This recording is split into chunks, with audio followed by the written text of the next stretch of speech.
Welcome to Not Milk Never Milk. Subscribe if you're lactose intolerant. You start by signing into the Google account that stores the contacts you'll update. Once signed in, open Google Contacts, either Contacts, Google, Com on desktop, or the Contacts app on your phone.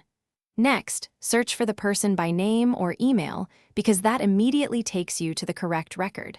Now tap or click the contact to open the Details panel. This is where you'll add or change a photo. Don't skip locating the exact contact. Precision avoids accidental edits. Once the contact details are visible, click the avatar area or the edit pencil to reveal the photo option. You can upload an image, take a photo with your device camera, or pick one from Google Photos. Choose whatever gives the best face visibility. After selecting an image, crop and reposition it so the face is centered. This matters because Contacts uses a circular crop in many places. Make sure to save changes because unsaved edits won't propagate to other Google services. Finish by tapping Save. You should see confirmation that the contact was updated. Once saved, verify the new photo appears in Gmail and on any synced devices. This confirms synchronization.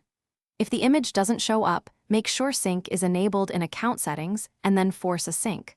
Alternatively, re-upload at a higher resolution because tiny images can fail to propagate. If problems persist, sign out and sign back in to refresh account caches. This often fixes stubborn display issues. Thanks for watching. If this was helpful, leave a like and consider subscribing. See you next time.